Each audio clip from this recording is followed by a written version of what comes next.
Twist your fate if you wish to kill. You are still beautiful, precisely because I cannot possess you, you damned he exclaims. Kim Woo-jin let out a sigh of relief. Phew, I'm glad. Finally, it's not crashing. He stared at the screen before him, satisfaction blooming in his chest. I put in all this effort for this one guy. He finally fixed the persistent bug that had plagued the nullification of engagement route. My name is Kim Woo-jin, he thought with a tired grin. That's it for today's overtime. Woo-jin was a game developer in South Korea, a country once regarded as barren ground for console games. That was until Ryu appeared like a storm, producing one hit after another. In no time, it became a studio recognized worldwide. The game he was testing now was their magnum opus, an AAA title into which the studio had funneled all their profits and investments. In other words, Woo-jin mused grimly, we're fucked if this game doesn't do well. Glancing at the screen, he noted, playtime is 11 hours, huh? The core of this game was its difficulty and story, both of which changed based on the player's choices. Despite being a single-player game, its highly advanced AI and carefully designed named characters drew heavy attention from the gaming community. With a wealth of character classes, knight, mage, explorer, demon, demon hunter, noble, king, and more, the game offered players unmatched freedom to carve their own destinies. If this game succeeds, Woo-jin considered, we'll be rolling in cash. But if it flops, the studio will go down with it. He turned his focus back to character settings. The reason I've been working overtime for the past few months is this guy. Dekulin's death. Dekulin van Grahen Ukline, an intermediate boss in the game, a named villain. Woo-jin had spent countless hours fixing errors because of all the branching routes this character possessed.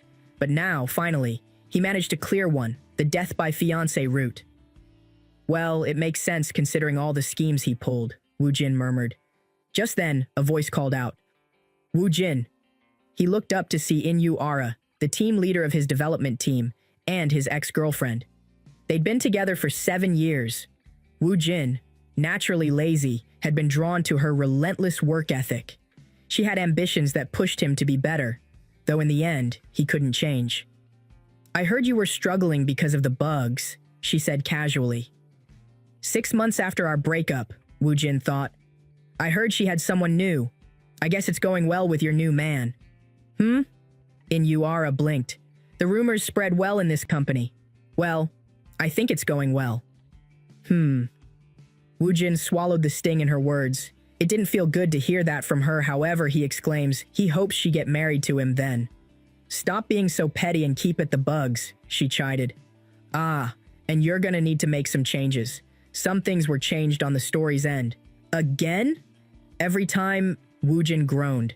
Are you sure he's just an intermediate boss? He seems really killable.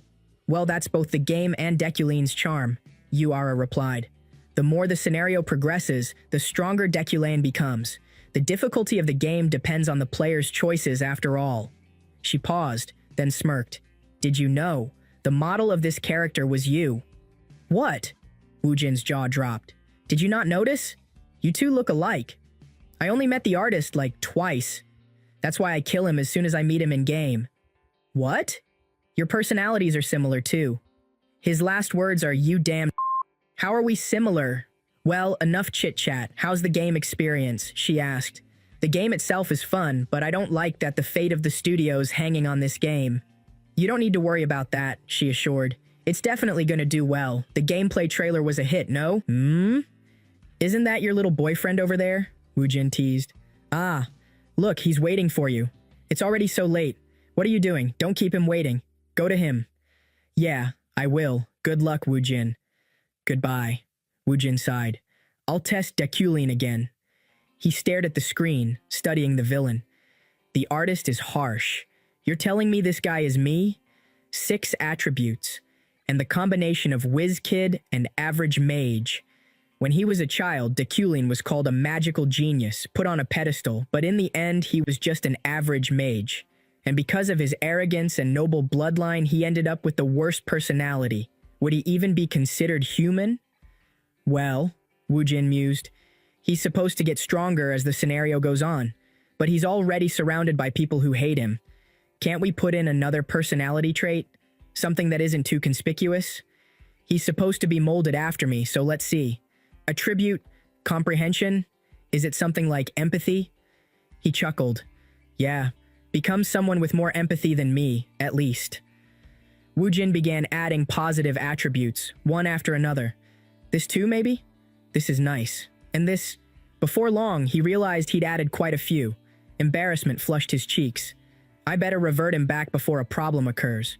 Just as he was about to call it a night, his inbox pinged. Geez, that scared me. Who's emailing me now? It was the story writer. Ah, yes, is there something you want to change about the model? I can change it right now. No, I was just waiting to take a look. What? Right now? Wu Jin typed back, puzzled. Sorry? What do you mean? Ah, do you mean you want to see the finished model? Puhehe. No, take a look outside the window. The window? Wu Jin turned toward it. What he saw made his blood run cold. The sky. It was as if a hole had been torn in it. What the heck is this? Where am I? Voices surrounded him. So, child, do not forget, a man warned. Be wary of him always. Dekulin is no tame man. He may be hesitant now, but he can act at any moment. He's just downplaying his own talents right now. He is a vile villain. A woman's voice called out, furious. Get up right now, Dekulin. How long are you going to sleep? A maid stammered nervously. Miss, please calm down. How can you call yourself a person? Wu Jin, or rather Dekulin, opened his eyes. Ah, I see, he thought. It's been a few days since I've possessed this body, but it still feels like a dream. The woman glared at him. How long are you going to stay cooped up because of some woman? Are you trying to shame the entire household or what? I'll leave the papers here. Get up and move if you don't want to get fired. After the day that strange-looking sky appeared, Wu Jin had woken up in this strange body, in a strange place. It had already been a week since then. The scenery was somewhat familiar, painfully familiar. It confirmed his growing suspicion. I'm in the world of the game I made, it seems. And worse still, in the body of the most hated, irredeemable character. A man fated to die no matter what. I became the villain, Dekulane. It had been a week since Kim Woo Jin arrived in this world. At first, he thought all of it was just a dream. But as the days passed, the vivid sensation of life around him forced him to accept the truth.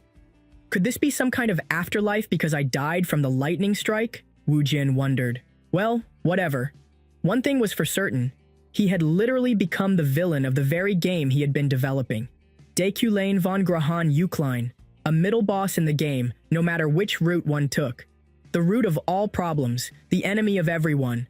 A man who had caused suffering for countless characters. Why did I have to end up as the named villain? Another major problem gnawed at Wu Jin. He had no idea where in the story he was. All he knew was the total amount of mana he possessed, but even then, he didn't know how fast it would run out. There was no way to prepare. I'm not joking when I say that everyone, including myself, tested this game around 1,000 times during development, Wu Jin thought bitterly. And this character only survived once. Dekulane existed solely to die and fulfill his purpose as a mid-boss. He picked up a document from a nearby table. Is this the document that the other guy left? Yeriel von Grahan Ukline. The woman who had thrown this bundle of papers at him while he was sleeping. Dekulane's half-sister, currently serving as the head of House Ukline in his place. The notes clarified, doesn't have a good relationship with Dekulane. And the woman Yeriel spoke of is probably Julie, Wu Jin mused. I'm assuming Dekulane currently had something happen with his fiancée Julia. Yeriel's voice echoed in his memory. I'm leaving you these documents, so if you don't want to get fired from your fancy professor job, get up right now. She said, Professor, the lecture is today. Wu Jin grimaced. He had never given a lecture in his life, but this was an opportunity to gather information. More than anything else, it was the words floating above his face when he woke up, and Yeriel's threat that made him feel like he should get moving. Dekulin could die because of Yeriel. Anyway, that store currency is quite important. But what was he supposed to lecture on? Some might worry, but Wu Jin wasn't too concerned. This body has the attribute comprehension, he remembered. Before becoming Dekulane, Wu Jin had given him this attribute to grant a touch of empathy. It was a unique grade attribute that only appeared later in the game, so there were probably hidden effects. The clothes and bathroom felt unfamiliar, yet he moved through them without thought. It's like I've lived as Daekulin my whole life. Normally, he'd feel out of place wearing such elegant attire, but now it felt natural, even comforting. This is another one of his attributes, intimidation and dignity and aesthetic sense, Woojin thought. It's as if it's telling me this body is mine now. He didn't even feel inclined to speak rudely. The formalities that Kim Woojin once found stiff now felt like second nature. Although his main goal was to gather information, his walk toward his first lecture felt completely natural. I'm a noble, a superior member of the nobility.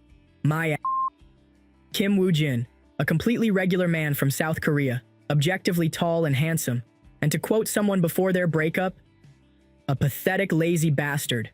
That was him. Yeah, I'm not going to lose myself. I won't let my guard down. He rode in an opulent car. I've never been in a car this nice before. Damn, thinking about expensive cars made him remember a particular incident. It's still Who's this guy? Ah, P. Professor. Good afternoon. Hey, here it is. Is he Deculane's assistant? Maybe his secretary? Woojin asked. Hey, are you a wizard? The young man blinked. Huh? I've been at your service for 3 years already. I'm joking. The assistant handed him a document. Woojin examined it. I thought it was lecture material, but it's just a script for me to read. It's got all the information for the lecture, start to finish. Guess there's no way he prepared it himself considering how prideful and untalented he is. This guy must have done all the work. He gave a faint nod. Good work. Pardon? Get some rest till we reach our destination. The driver glanced through the rearview mirror, wide-eyed. Master gave a compliment.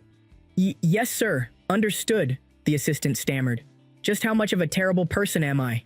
Woojin thought. I feel sick from having complimented someone. Is this Deculane's true self? He felt it earlier, but it seemed Deculane's consciousness was slowly invading his own. We've arrived, Master, the driver announced. This was Deculane's workplace, the Imperial University. The letter noted Roteo Hall. Students murmured excitedly. We finally get to listen to Head Professor Deculane's lecture. I've heard he was the master of spell interpretation. Yeah, he was apparently a child prodigy. Deculane stepped to the podium. Attention, everyone. My name is Deculane von Grehan Euclane. I have taken this class as the head professor of the university's magic tower. Now I'll begin my lecture. Wow, he's handsome. And he's smart too. How cool. A young woman named Ephorine clenched her fists. That's cool. Ha. At last we meet. The enemy of my father. Deculane, you trash bastard. 3 years ago, Ephorine's father took his own life. For years, he had dedicated himself to the study of spell interpretation, only to have his life's work stolen from him. The shock and despair of seeing his thesis extorted by another left him broken, and in the end, he chose death.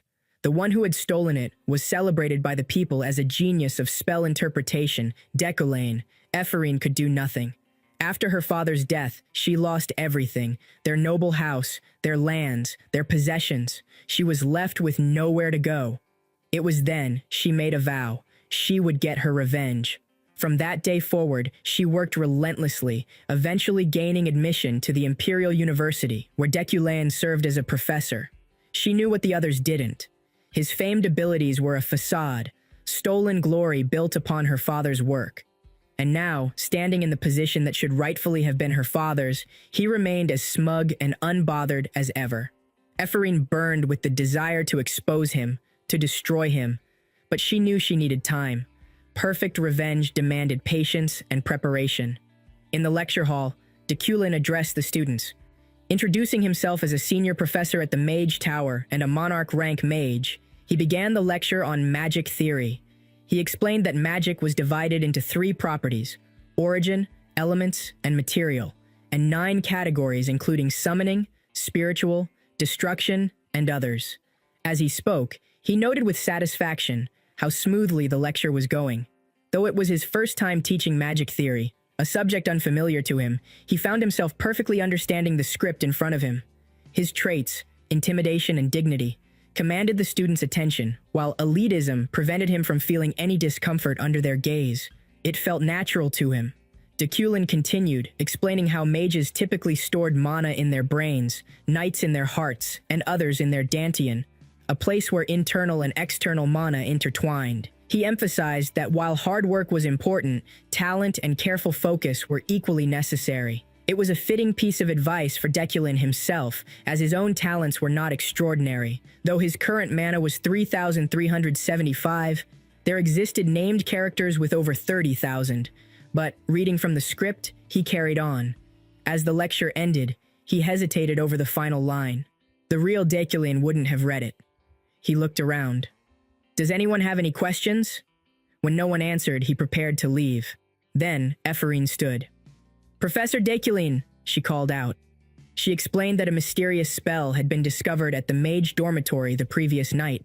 Some even suspected it was the work of a devil. She challenged him, the so-called genius of spell interpretation, to share his thoughts. Dekulin stared at her. "You there, are you truly a part of the mage tower?" She was caught off guard. "I beg your pardon? Why do you ask?" "It is customary to announce your affiliation before speaking. I will not accept questions from a child who lacks basic manners." Dekulin realized that comprehension consumes an enormous amount of mana. He understood the script on the lecture, but he used 1,300 mana, so he doesn't know how much mana will be consumed on a spell he have never seen before. Ephraim's face burned with humiliation as the other students chuckled. But she wasn't done. "Wait a second. The Mage Tower refuses to interpret it, dismissing it as a rumor. But I believe you, Professor, can figure out what category this spell belongs to. I formally request your interpretation." She insisted that a group of debutantes had tried analyzing it but made no progress. Dekulin glanced at her. "It's barrier magic." She blinked. "Eh? There's no need for a hint. It's a barrier magic in the enchantment category. Someone tried to trap you inside it, that's all." Seething, Ephraim muttered under her breath. What an... She had shown him an unknown spell, and instead of a proper answer, he insulted her for forgetting to introduce herself. And what's worse, he called it an enchantment spell. Which made no sense, since enchantment magic typically required a medium, and there had been none in the spell she showed him. She was certain he was bluffing. "I just bought the unknown spell that was drawn on the dormitory's front door last night. Well, it was quite chaotic at first, but its purpose was to increase the freshman's research skills." Later, another girl approached her, excited. "Ephraim! The magic circle from yesterday! We finally figured it out after reworking it as a barrier!" Ephraim blinked. "Eh? I'm amazed! We were too afraid to ask the professor ourselves, but you had guts!" Ephraim's mind reeled. "Hold on! You're saying it really was a barrier?" "Yeah. Isn't Professor Dekulin incredible? How did he know it was an enchantment spell without a medium?" "No way!" Ephraim whispered. The girl smiled. "Thanks, Ephraim. We're submitting a report on this. We'll add your name, too." Yeah, thanks." Ephraim forced a smile, feeling a heavy weight settle in her chest. It must have been a lucky guess, she told herself. In the end, all she'd done was help raise Dekulin's reputation. But she wasn't giving up. A lecture with Dekulin this semester meant she would be facing him daily. And as the saying went, if you know the enemy and yourself, you need not fear the outcome. She would prepare herself. "Just you wait, Dekulin," she vowed. "I will expose you soon." Dekulin let out a breath. That had nearly turned into a disaster. The moment his eyes fell on that magic formula earlier, his understanding had triggered on its own, completely independent of his will. A magic circle formed by countless overlapping lines. Just looking at it had caused his mana to drain at an alarming rate. Even with twice his current mana, it would have been difficult to fully comprehend the principles of that spell. Still, he was relieved he managed to get through it without incident. A voice called out to him. "It's been a while." Dekulin turned. Snow-white hair, transparent eyes, a face he'd seen multiple times on the monitor. Julie, Dekulin's fiancée, and a named character destined to reach the pinnacle of knighthood. He hadn't expected to run into her here. "Well, let's just say I've been doing well," he replied. Julie's gaze hardened. "You've been doing well? Even after breaking the promise you made to me a week ago?" Dekulin froze internally. What promise? He had no idea what she was referring to. Best to play along. "I must have forgotten due to being ill for a while," he said calmly. "Would you mind reminding me what promise we made?" She stared at him, unamused. Promise me. If you uphold your integrity and confess all the falsehood and deception you've committed until now, even if the world collapses, I will be with you forever. But it was a mistake to trust you. Leave. Well then, I will take my leave, Deculain answered, turning away. Deculain and Julie had been engaged for political stability. Deculain, the prodigy mage, and Julie, a knight born with unmatched talent. If the two achieved harmony, it would be a union beneficial to both their houses, the prestigious Euclene and Friedan families.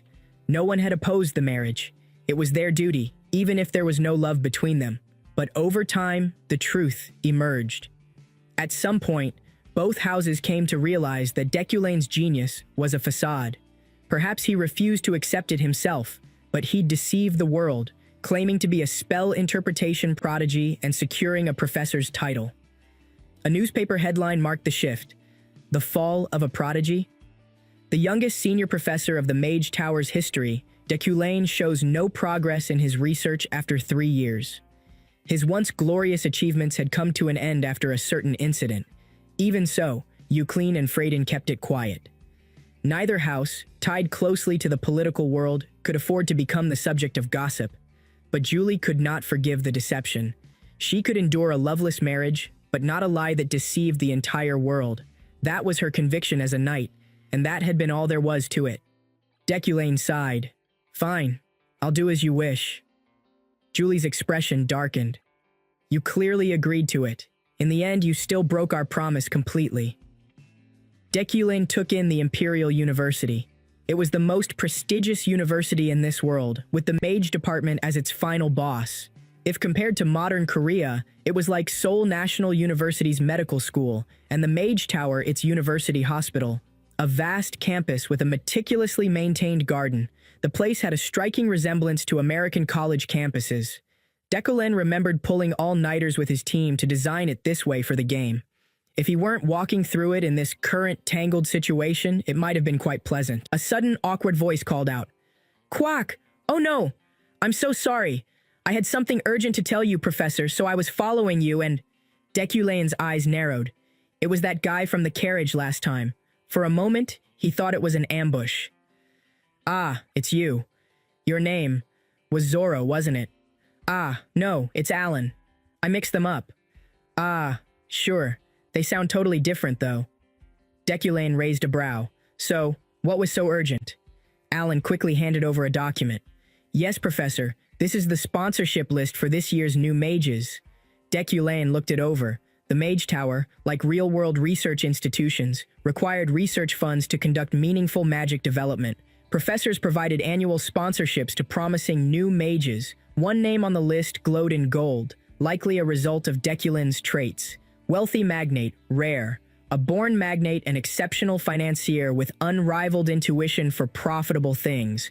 The more information provided, the more accurate the intuition. Sharp eyesight, rare. The ability to visually perceive intuition, attributes, mana, and similar elements, primarily used with other traits. Deculain could tell these two traits were working together. That name was a profitable one. Several names gleamed, but one stood out above all. Ephorine Luna, a major named character in the game. The developer who designed her mentioned she'd lost her father because of Deculain. Yet why did Ephorine have no sponsors? Alan spoke hesitantly. Ah, if it's Ephorine, maybe everyone's being cautious. Deculain understood. They were all wary of Deculain. For someone who never attended the academy and learned magic through self-study, Ephorine's talent was undeniable. But she was also Deculain's enemy. Or rather, Deculain was hers. If things followed the game's original path, Deculain would meet his fate soon. Villain's fate. The whole world wishes for his death, but what doesn't kill him makes him stronger. In the game, Deculain died in countless ways. A sword through the heart, a wand strike, poison, bombings, the fact remained. He died. To avoid that fate, Deculain knew he had to make different choices. Alan, he instructed, go submit this, then borrow a few books I'll write down for you before leaving. Okay, I'll be going now. Deculain watched him leave. First and foremost, what he needed was money. Some death variables could be resolved with wealth alone. Investing in promising mages was one method, but it wasn't enough. This world was filled with named characters who despised him, who would relentlessly come after him. To truly survive, what he needed was a fundamental path forward. He had to obtain his own strength. The best option for Decoline to survive was to become stronger, but his talents were mediocre. If things continued as they were, he wouldn't be able to withstand the danger that would inevitably come his way. Without proper preparation, he wouldn't survive the countless deaths looming ahead. The one relief he had was the specialty Decoline possessed. Though he couldn't control all four elements like his ego might have desired, he did possess the ability to control earth and fire, and his talent in manipulation magic was genuine. By harmonizing earth and fire to create metal, Decoline had further enhanced a special trait, Midas Touch. Midas Touch, unique, consumes the user's mana to unlock the potential of a target. With this, combined with his ability to manipulate metal using magic, Decoline could now wield what was known as the Flying Mind Sword. In truth, it was simply telekinesis, a non-mainstream school of magic. But the power it lacked could be compensated for by the quality of the metal used. To truly make use of everything at his disposal, he needed to learn manipulation magic, a method to control and command objects. It was time to test it out. The spells and knowledge of basic manipulation burrowed into his mind with unnatural ease. If he tried it now, he could do it. Basic telekinesis had now been memorized, usable without incantation. To think something he'd only seen in the settings of a character could now be used like this. Even though it was basic, the results after just learning the skill were promising. Once he moved on to advanced telekinesis, he'd be approaching the strength he sought. Now what if he engraved the entire magic circle onto his body? In this world, the larger the magic circle, the more powerful it became.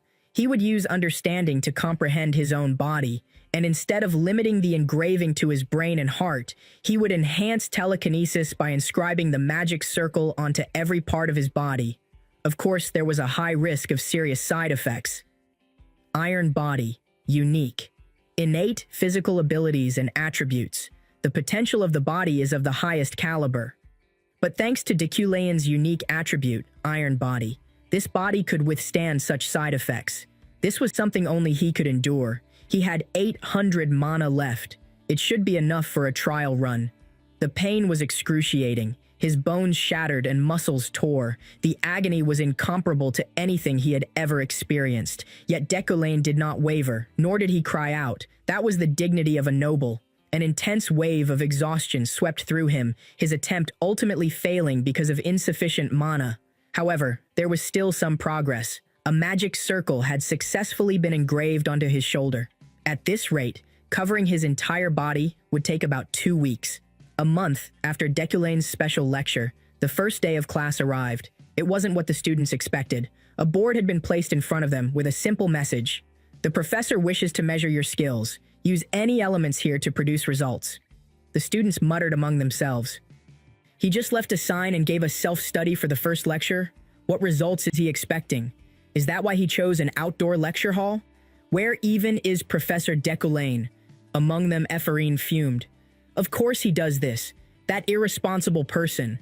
Giving everyone self-study on the first day and leaving a sign behind. What kind of person is he? She bumped into someone and turned. Ah, who are... She froze. That person was Sylvia von Josephine Iliad. Huh? Did she not recognize her? Ephraim was certain this was the same Iliad family.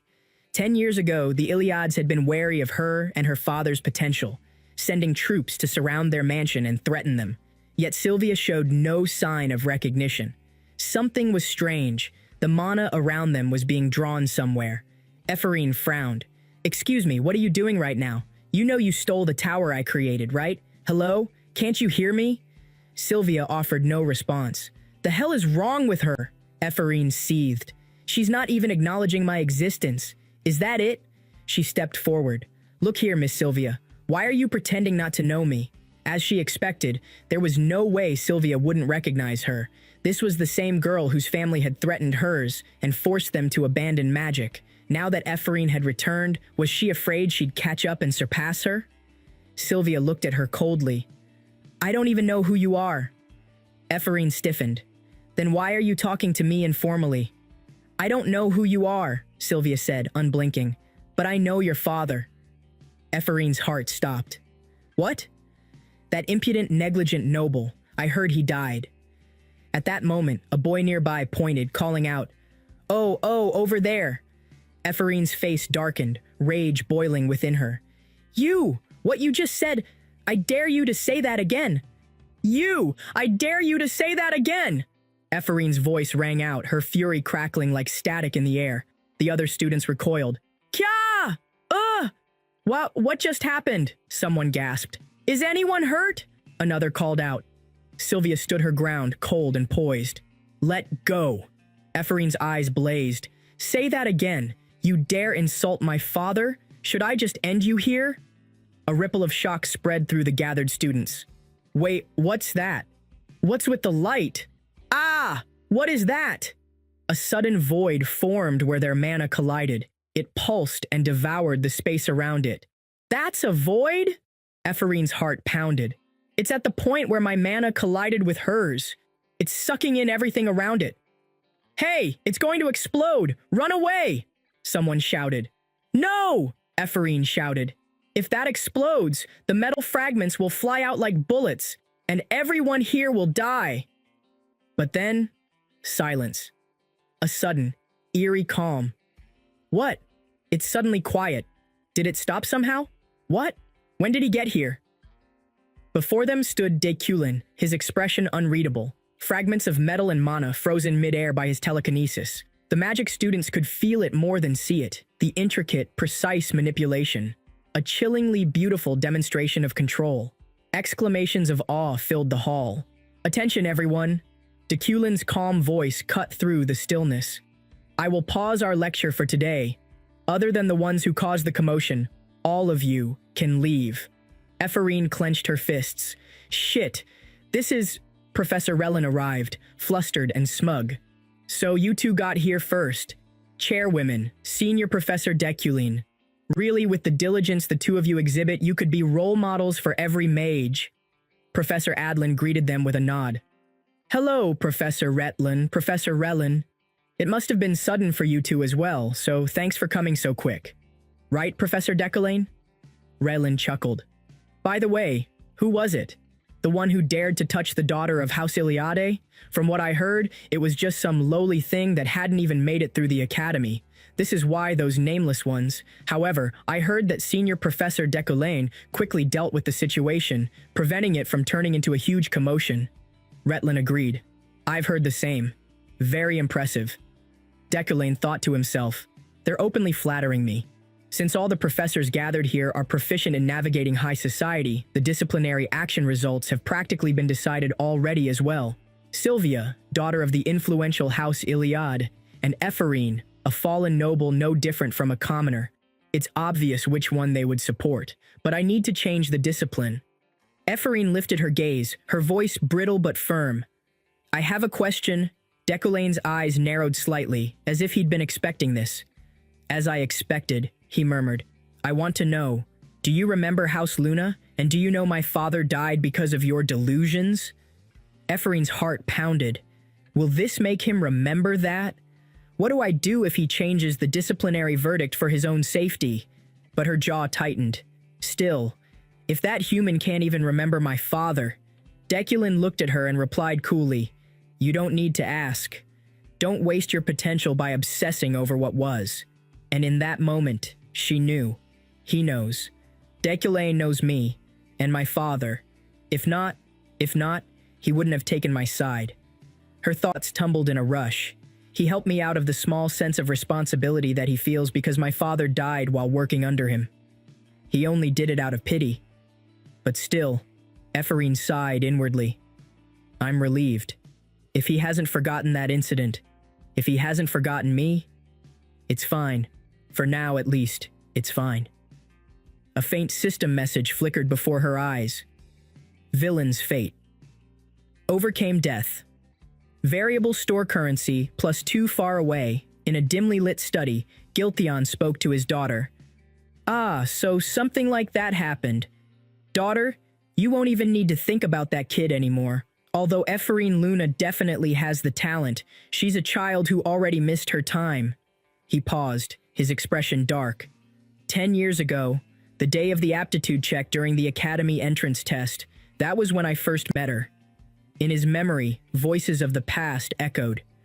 My goodness, both of you have been born with the potential to reach Archmage status, one examiner had exclaimed in awe. Goodness me, 2 people within our territory? Sylvia's thoughts drifted back as well. What happened? The peak of the magical realm, the rank of immortality, eternal. She recalled the lesson well. They are transparent beings who even the Emperor can't touch. Those who reach that point are named Archmages and are etched into the continent's history. It was a strict, unyielding tradition. Only 3 Archmages could exist in the same era. It wasn't about elemental affinity or magical property. It was simply the unspoken, ancient rule of the magical world. At that time, Demakin had already reached the rank of Eternal, leaving 2 vacant positions. The chairwoman of the Mage Tower, Alden, was a strong contender for one of those spots, Sylvia remembered. So I, the daughter of House Ilad, and Ephorine, the daughter of House Luna, the branch family, had no choice but to compete for the final spot. Even without my father telling me, I knew. Giltion's voice was cruel. Give up on sending your daughter to the academy, Kagan Luna. He spoke of old times with no remorse. We Illades trampled House Luna under the excuse of tension between the houses, but it was all because of me. It was so I could grow up to become the Archmage instead of Ephorine. Becoming an Archmage is my dream, and my duty. And now, Ephorine stood in front of Sylvia and snapped, Are you afraid that I'll catch up? Sylvia scoffed, You're just annoying. Giltion's words came back to her, a final warning. Daughter, you don't need to mind that girl any longer. But be careful of Deculain, Sylvia blinked. Pardon. Giltion's voice was serious. Deculain isn't as simple a problem as you might think. Although he's stagnating now, he was called a prodigy in his youth. He could regain his spark at any moment. Sylvia sighed, shaking her head. I already know that. Professor Deculain probably already saw through the trap I planted. Back then, I definitely eliminated the mana Ephorine used to attack me. Next, I planted a trap spell that would only react and explode to Ephorine Luna's mana. She recalled her flawless plan. If the incident escalated, Ephorine's punishment would have become harsher as well. However, Deculain saw through my tricks. I even carried out the plan after making sure there was no magical surveillance active in the lecture hall.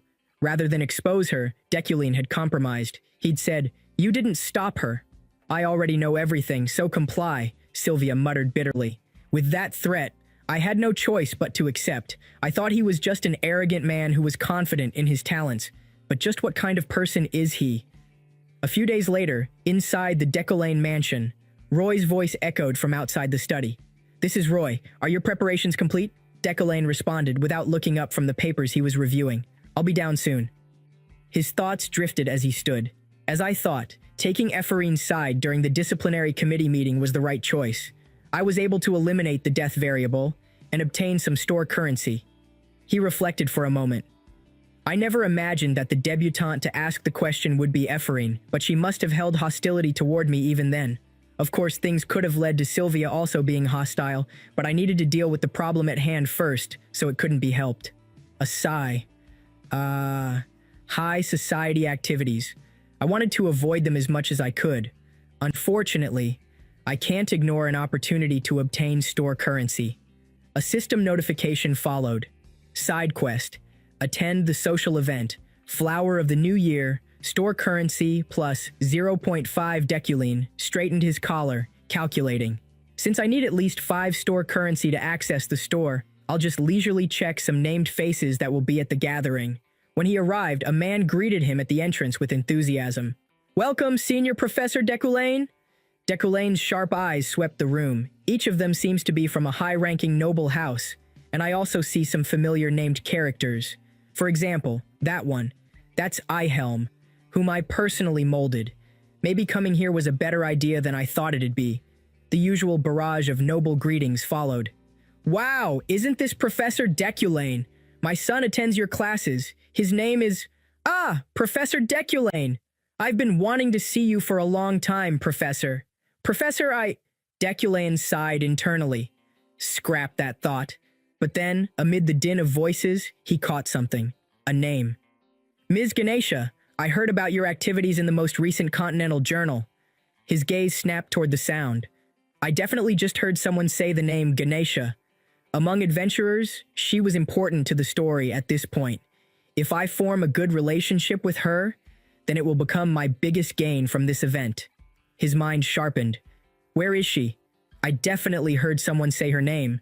I need to use this opportunity to make a connection with her. And with that, Deculane began to move. Deculane's sharp eyes darted through the crowded hall. Where on earth is Ganesha? He thought anxiously. She must be somewhere nearby. Then he spotted her. Long red hair tied into distinctive twin tails, dressed like an adventurer. Found her! I need to hurry up and find her. Before he could take a step, a familiar voice called out, sly and mocking. Oh my, what do we have here? Isn't that Professor Deculane? Deculane's face twitched. Now, of all times? E-Helm, he greeted curtly. E-Helm's grin widened. Oh my, I'm honored that the great senior Professor Deculane remembers me. It's been a while. How's your research progressing? Deculane kept his tone even. I don't mean to be rude, E-Helm went on, but I've been hearing some strange rumors lately. What do you mean? Deculane asked. Ah, it's nothing much, E-Helm said, feigning innocence. Just that your research hasn't progressed in 3 years, and there are whispers questioning your aptitude as a professor. Deculane held back a sigh. This guy is openly mocking me. E-Helm had been one of Deculane's peers at the university, once close until Deculane secured the senior professor position over him. Since then, open resentment colored their every interaction. I mean it, E-Helm continued smugly. If you need my assistance, I would gladly... Deculane tuned him out. That sort of provocation might have worked on the original Deculane, but it's meaningless to me. He sighed inwardly, and it's not like he's wrong. The rumors he spoke of are practically true. His eyes darted across the room. She's gone. Ganesha is gone. As if oblivious to Deculane's rising irritation, E-Helm smirked. You're acting so high and mighty, but no one in this world will ever like you. So even now... I lost track of Ganesha because I had to deal with this fool. Deculane snarled internally. He fixed E-Helm with a cold glare. Hey, E-Helm. Huh? Mind your own business and get lost, you rotten cheese of a man. E-Helm blinked, his face twitching. What did you just say? Our rotten cheese? Did you just... Deculane didn't stay to listen. Damn it. I need to find Ganesha before she leaves the social gathering and establish a connection with her. The plan is falling apart. Around him, the chatter in the hall continued. Where did Professor Deculane go? Professor Deculane? Deculane sighed, frustration mounting. Ha, even after shaking off E-Helm, there are still so many people clinging to me. This is why I didn't want to come to the social gathering. Then a familiar voice called out, Professor Deculane? He turned sharply. Ganesha? There she was, standing casually, arms crossed, with that unmistakable grin. Fancy meeting you here, she teased. Or... Were you looking for me, perhaps? Deculane's mind whirled. I was just trying to shake off the leeches, but I ended up running into Ganesha. More importantly, were Ganesha and Deculane acquainted? I got lost, he lied stiffly. Hey, stop joking, Ganesha chuckled. You really were looking for me, since there's something you wish to discuss. She leaned closer, her tone lowering. About that previous mission, I'm sorry, but I returned the deposit and paid the penalty fee. So could you let it slide? Just this once? Deculane processed her words. So we made some kind of contract in the past.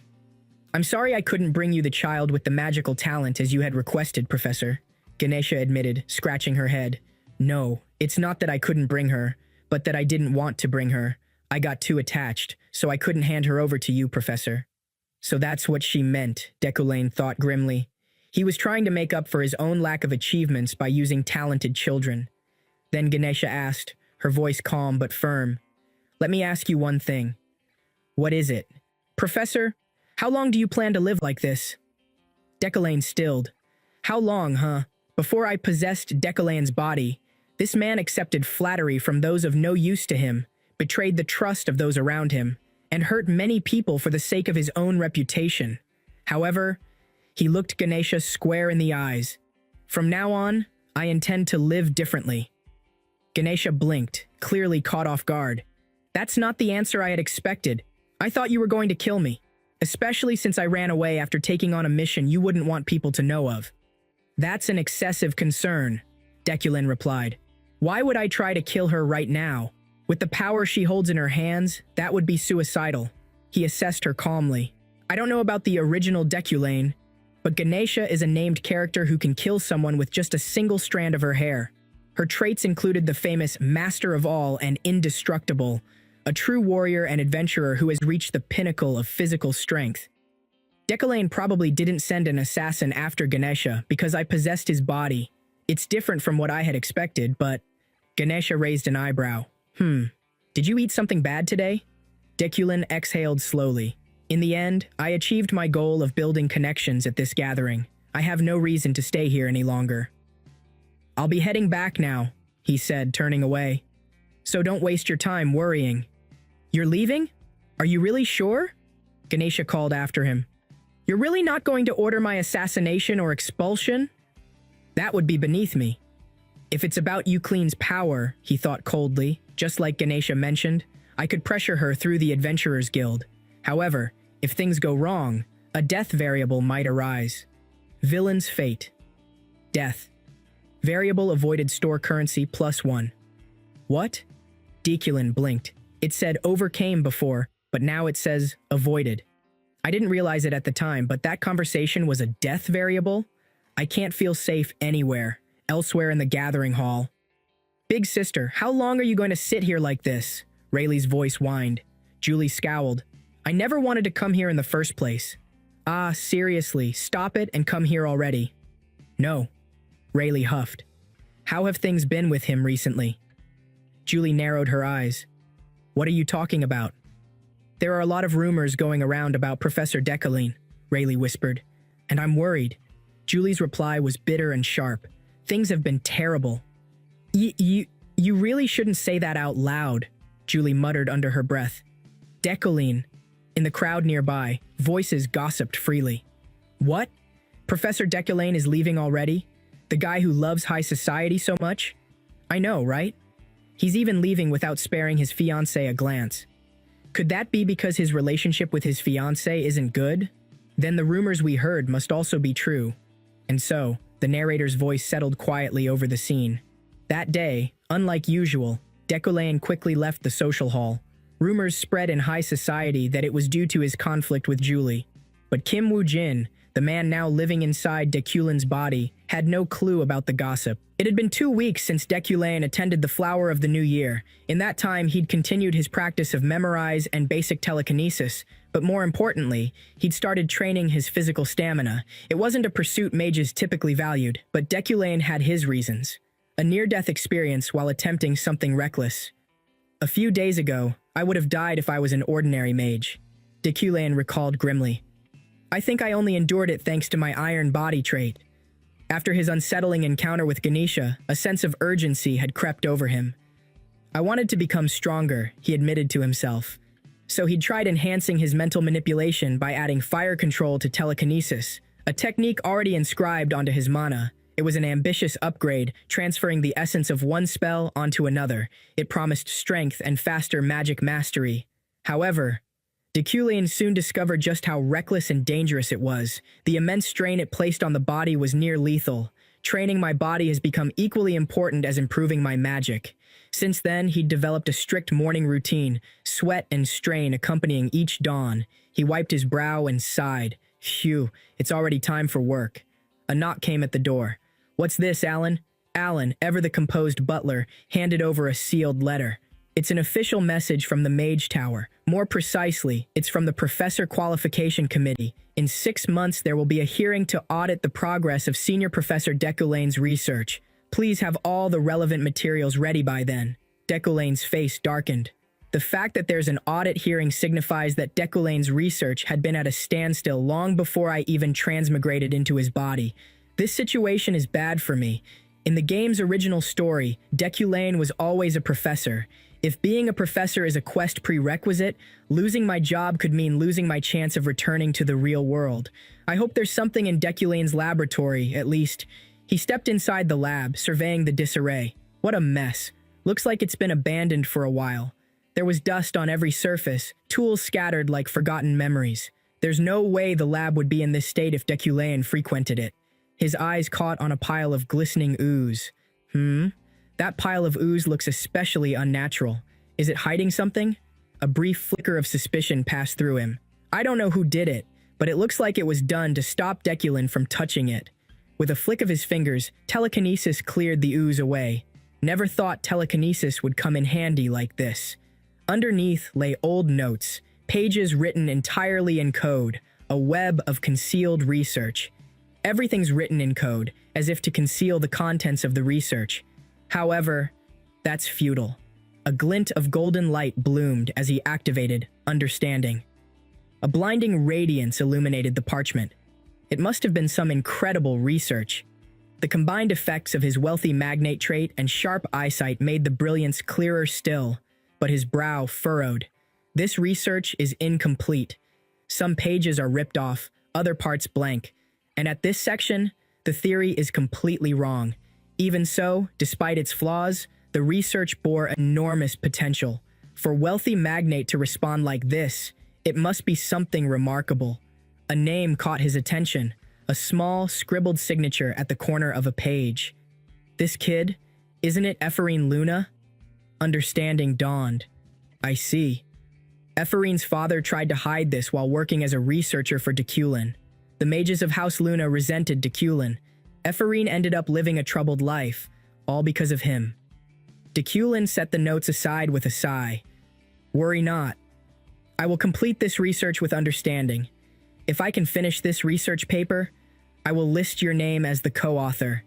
His lips curved faintly. Unfortunately, you can't be the only one getting the credit because I'm in dire need of results. Meanwhile, outside on campus grounds, a lively girl with cropped brown hair waved. We commoners need to stick together. It was Julia, one of the few outspoken commoners in this year's class. There are only 30 commoners in this year's class, she reminded. If we don't work together, who knows what unfortunate fate might befall us? She turned to Ephraim. Don't you agree, Ephraim? Ephraim scratched her cheek awkwardly. I'm a noble, though. Julia shrugged it off. Well, whatever. How can I uphold my authority as a noble when I don't even have land, let alone a house? Another girl chimed in. You know your presence is mandatory, right? Yeah, Julia agreed. You're our rep. She's right. You even stood up to Sylvia. Ephraim sighed. Seems like they've decided to take me on as the representative for the commoners. Ha ha ha. But one girl raised a concern. But guys, don't we need permission from a faculty advisor to create a club? I don't think any of the professors would look kindly on us gathering. Julia paused, considering. That is indeed the biggest hurdle. What about Professor Rellan? A boy made a face. That fatso's known for only treating nobles well.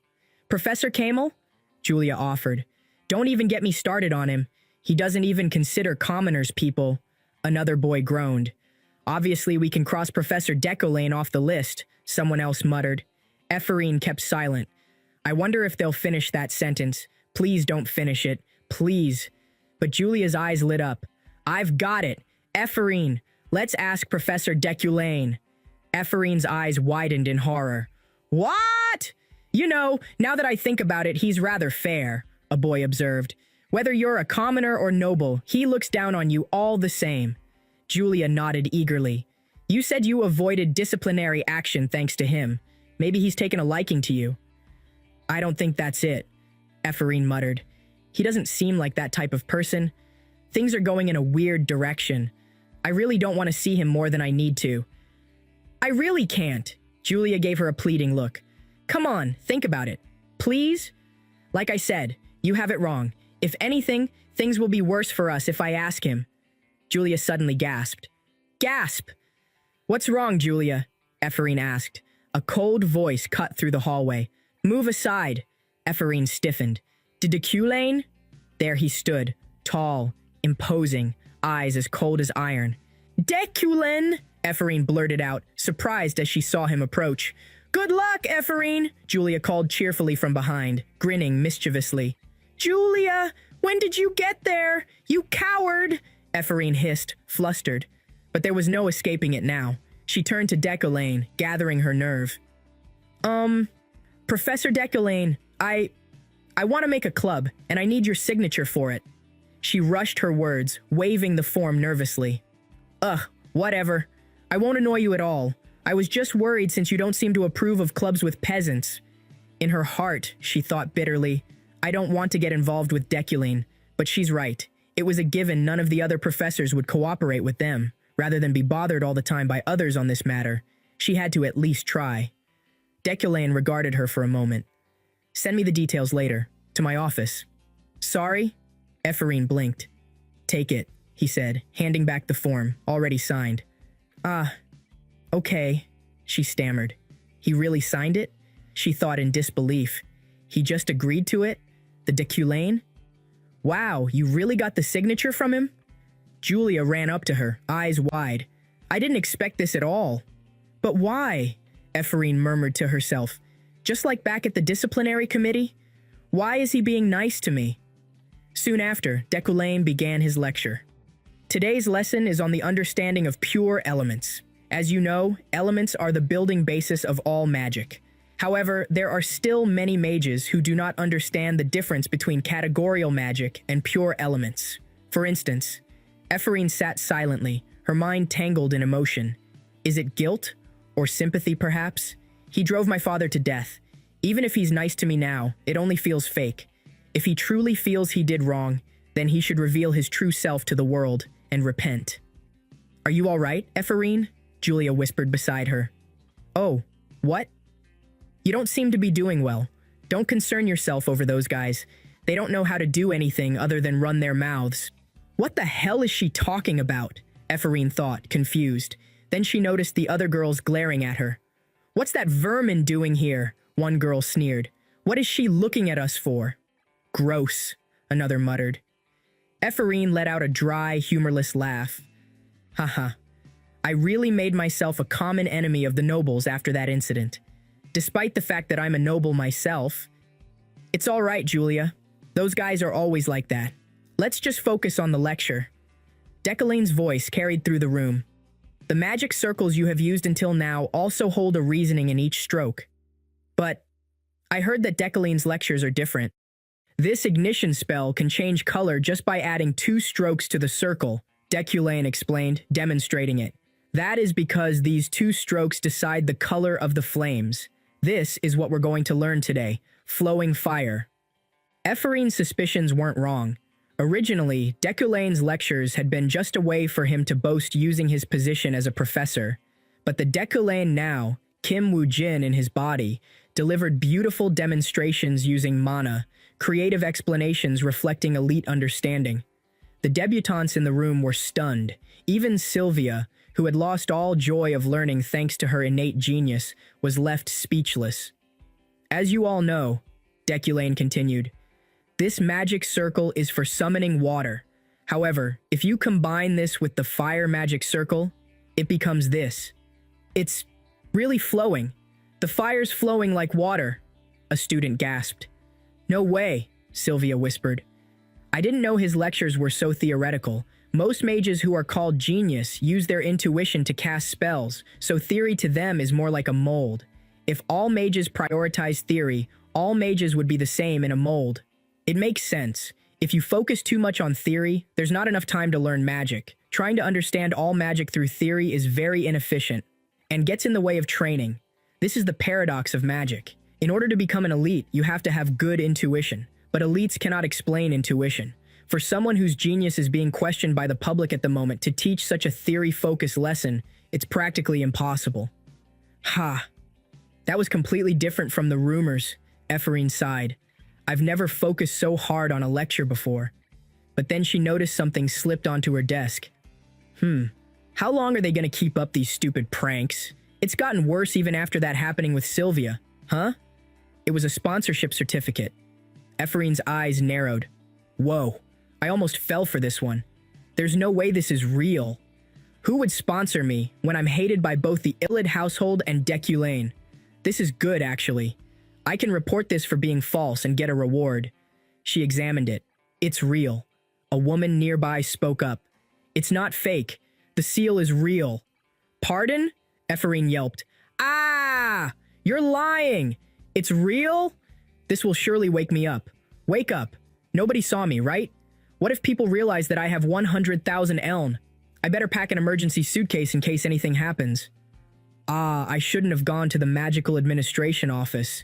The woman gave her a puzzled look. What a strange question. Ephraim panicked. That staff member had a weird look too. Maybe she's after my money. Ah, I should have been much more careful. Ah, that hurts, she muttered, bumping into something. But then, as she clutched the certificate tightly to herself, her expression softened. But I haven't woken up. Someone noticed my talents. The world is still kind. Let's get it together. Try a bit harder. Yariel's voice was sharp with disbelief. Are you really speaking the truth? Yes, the man confirmed. Right now, he's headed to the auction of Shatstenjival. He should have reached there by now. Yariel's expression darkened. He blew 10 million Elni just last year. What kind of disaster is he planning to cause this year? I won't forgive him if he causes more problems. Meanwhile, Deculane was on his way to the auction hall. I'll finally be able to buy something I've been searching for. During my first time using telekinesis as my main magic, I realized I needed some metal to compensate for my lack of talent. The cherished item I have on me right now is made of wood steel, but it's just a temporary patch. What I really need will be available in the auction today. As he arrived, his eyes widened. Shoot, I didn't expect this. I hope you've been well, a familiar voice spoke. Julie stood before him. To think I would meet Julie here. I heard you sent 2 young mages to the disciplinary committee this time, Julie said. That's old news. What about it? Will you attempt to blame that on me as well? They are newly appointed debutantes. Do you intend to crush the dreams of rookies with despair? Your sins will come back to haunt you one day. Do not make the same mistakes you did in the past. That's the last piece of advice I can offer you. The last advice? These are Julie's final words for me. She intends to cut off the relationship she's had with Deculane. This is good. I feel the same as well. No matter how beautiful she is, I don't want to marry, something I haven't done in my real life, over something so fickle. And around her, there are too many death variables, including herself. If I mess up, I could even die on the day of our marriage. But the Julie I know isn't the type to attend an auction. Did you come all the way to the auction to tell me that? Deculane asked. Well, what? You're so full of yourself. There's no way I'd come to look for you. Julie blustered. I just came here because I needed something. I mean it. I'm really looking for something.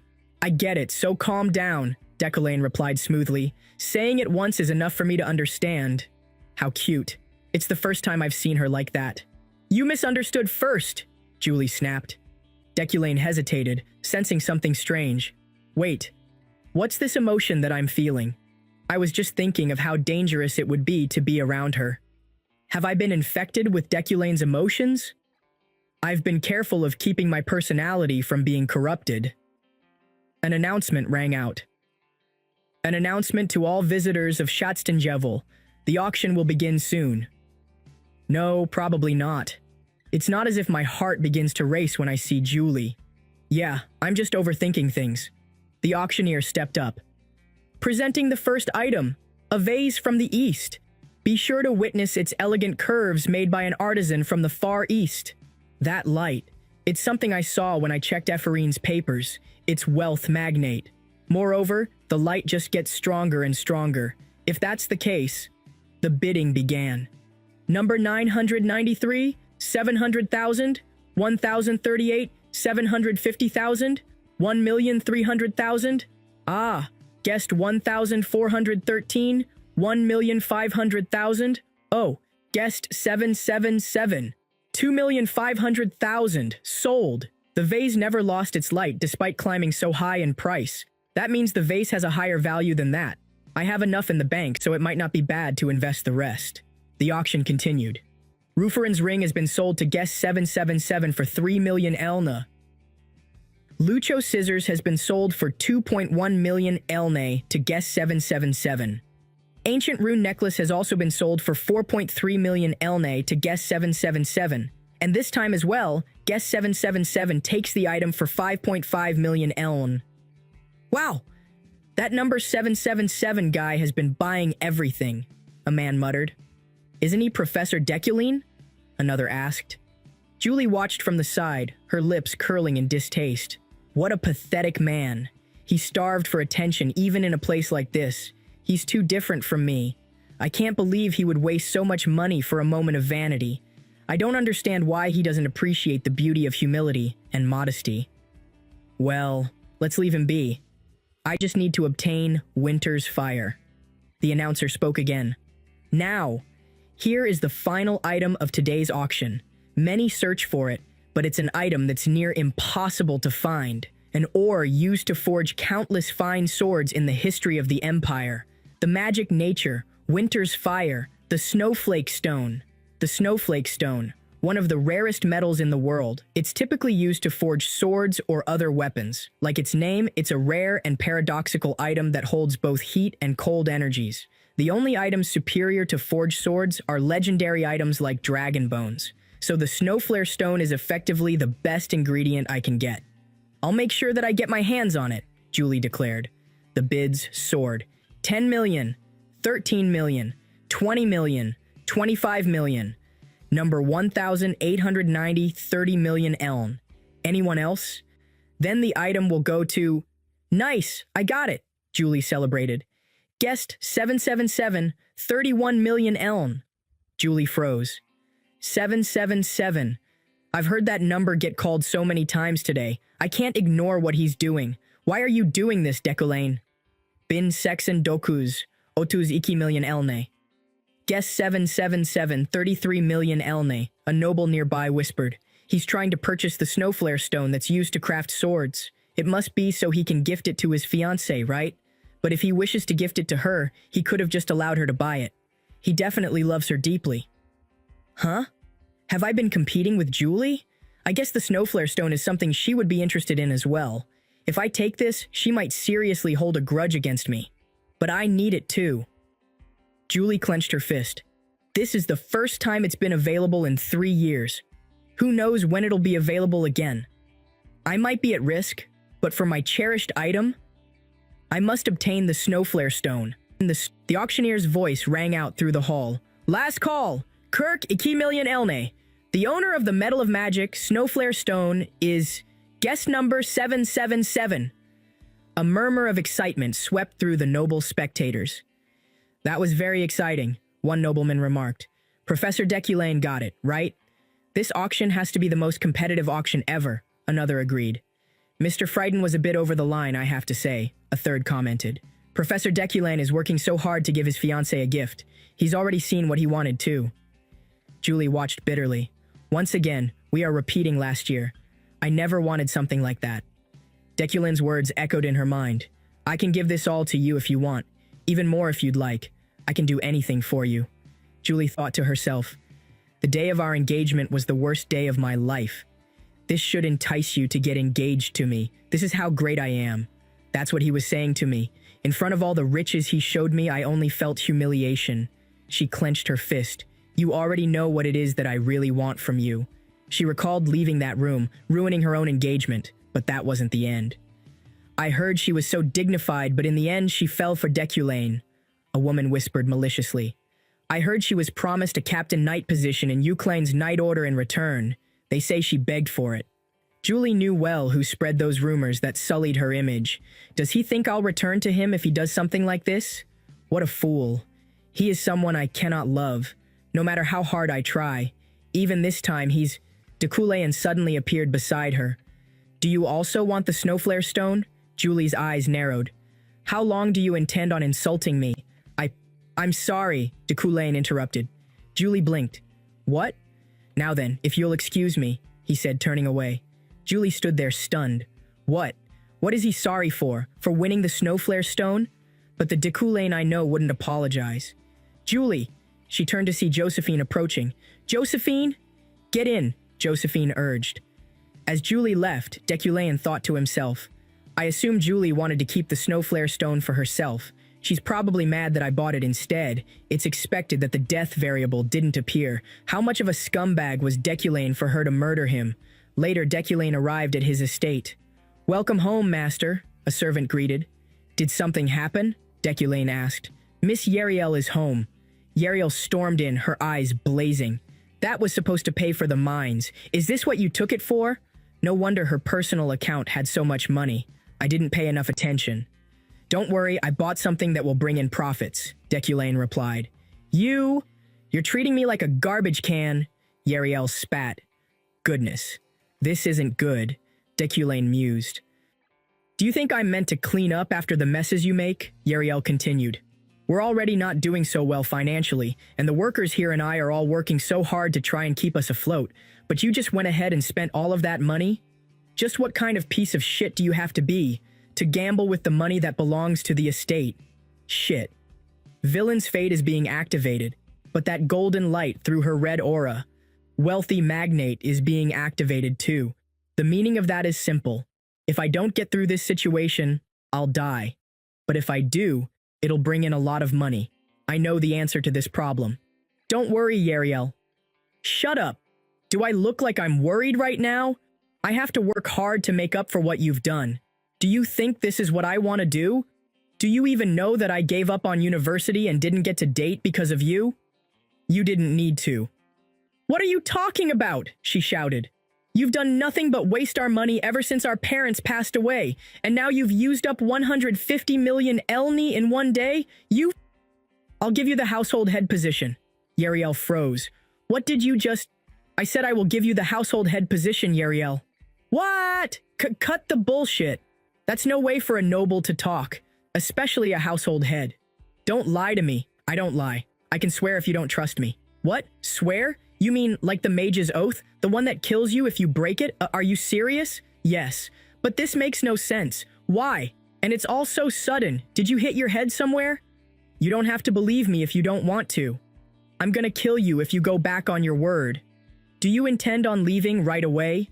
Of course. Somebody here wasted all our money at the auction, so I have to do something about it. Villain's fate overcame death variable. Deculain sighed as she left. It's like a storm has passed by. At least nothing bad happened. There's no problem in handing over the position to her. If I keep changing things one by one like this, I'll be able to You really meant it when you said you're going to change. Deculain turned. Ganesha? An unwanted guest. Sorry, I was just dropping by. What I saw was just too shocking. Is there a reason to be shocked? She'd do a better job being the household head. But still, Yariel von Grahan Eucline doesn't have a single drop of Eucline blood at all. Deculain stiffened. What is she talking about? I don't remember this being in the game. Ganesha revealed a truth Deculain hadn't expected. Yariel, the woman long assumed to be a half-sister, didn't share even a single drop of blood with the Eucline family. Deculain had known she wasn't his biological sister, but this was new. He quietly acknowledged, Yariel is set to be a half-sister. I was already aware that she wasn't Deculain's biological sister. However, she doesn't share even a single drop of blood with the Euclines? I've never heard anything about this. Ganesha, sensing his disbelief, reminded him, Is this really all right? To begin with, you're the one that requested this of us, Professor, to determine whether you and your sister have any blood relations. I'm sure we discussed this. A slow, dawning thought passed through Deculain's mind. So there was this kind of background, he mused. Yet, even so, it changed nothing for him. Yariel is Yariel. Ganesha blinked, momentarily taken aback. Wow, you're surprising me quite a lot today.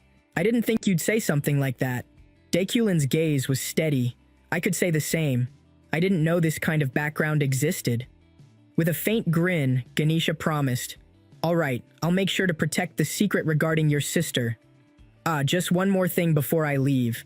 I've heard that the 6 snakeheads have begun to move. At the mention of those notorious names, Deculain stiffened internally.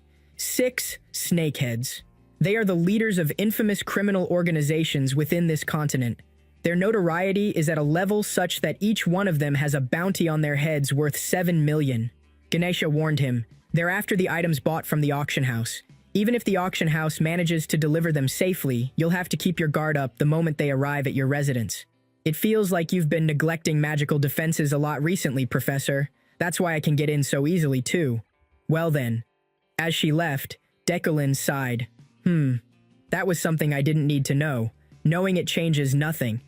From the beginning, I am not Decolin. My treatment of Yariel wouldn't change whether she's my biological sister or not.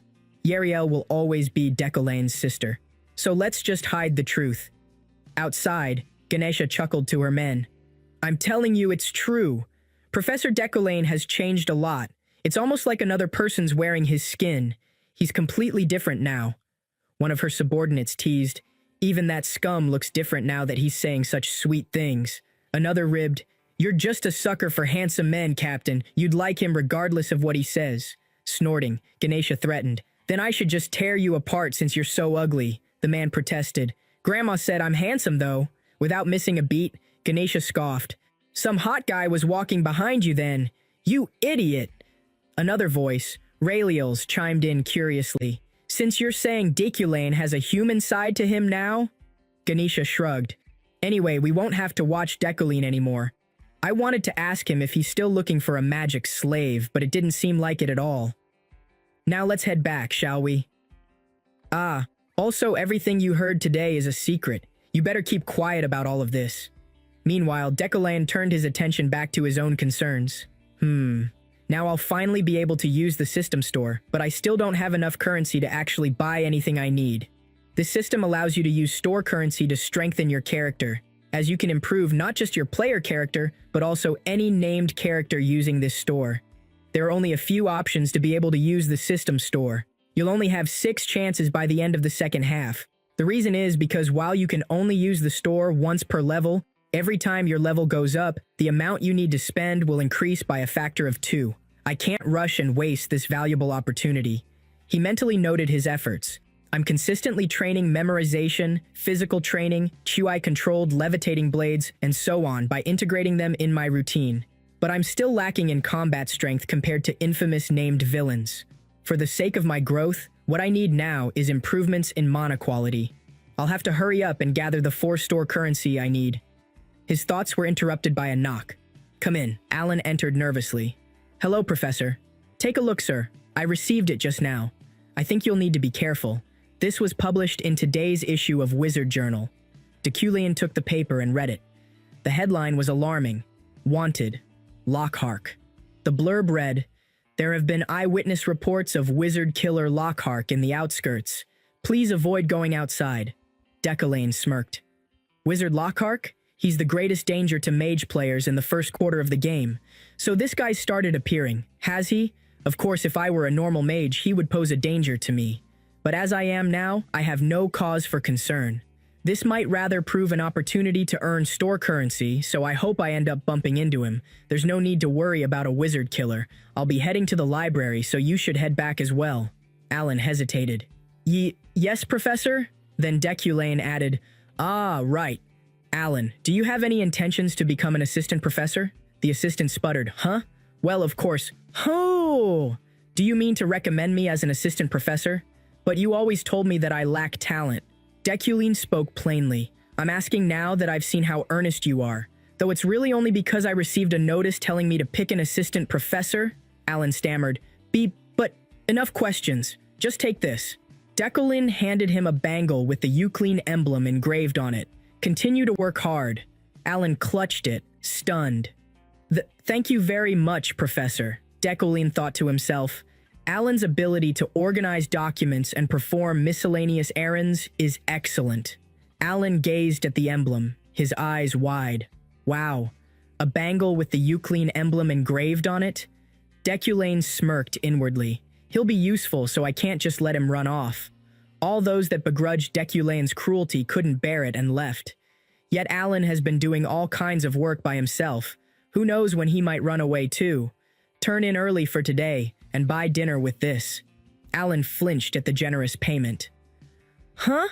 Professor, this is too much. But Decolin had already moved on. He made his way to the library with a clear purpose. The reason I came to the library was because of Luna's paper.